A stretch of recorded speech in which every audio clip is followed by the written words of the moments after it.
Hi everyone, welcome back to my YouTube channel, and today we are going to talk about abnormal uterine bleeding. So let's start our topic with introduction. Abnormal uterine bleeding refers to any bleeding from the uterus that is irregular in volume, duration or timing and occurs outside of normal menstrual patterns. It is one of the most common gynecological complaints and can affect women of all ages, significantly impacting quality of life and reproductive health. Normal menstrual cycle. Average cycle length is 25 to 35 days. Normal duration of bleeding is 3 to 7 days.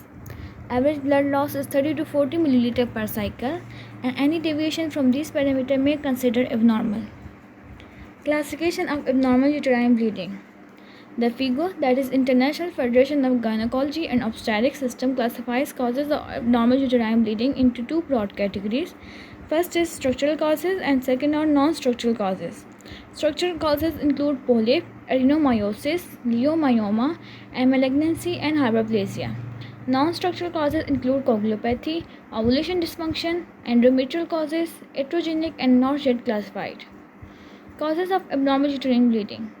First are the structural causes that include endometrial polyps that cause irregular bleeding.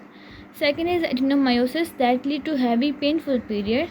Third is fibroids that are also called leiomyomas that cause heavy or prolonged bleeding. Fourth is endometrial hyperplasia or carcinoma. Then there are non-structural causes like ovulatory dysfunction that may include PCOS and thyroid disorders, bleeding disorders that may include von Willebrand disease. Then there is endometrial dysfunction without structural abnormality. Fourth is medication that may be anticoagulants, hormonal therapy, and intrauterine devices. And the fifth is idiopathic causes that are not yet classified. Clinical presentation. In clinical present is it has heavy menstrual bleeding that is also called as menorrhagia. It may have irregular cycle that is called as metrorrhagia. It is the bleeding between the periods that are also called intermenstrual bleeding.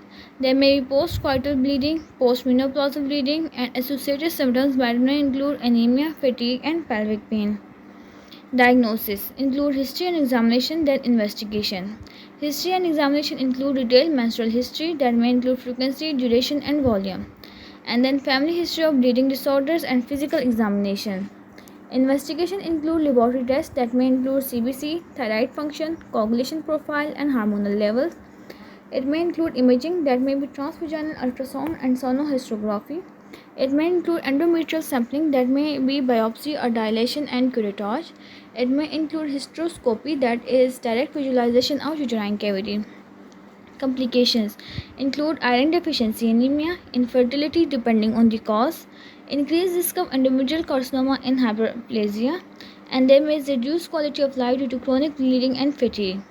Treatment include medical management, surgical management, and supportive care.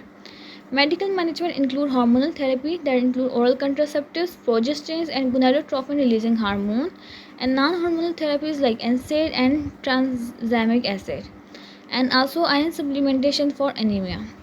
Then there is surgical management that include hysteroscopic polypectomy or myomectomy, endometrial ablation, and hysterectomy. Then there is supportive care that include counseling and lifestyle modification, regular monitoring of hemoglobin and menstrual patterns.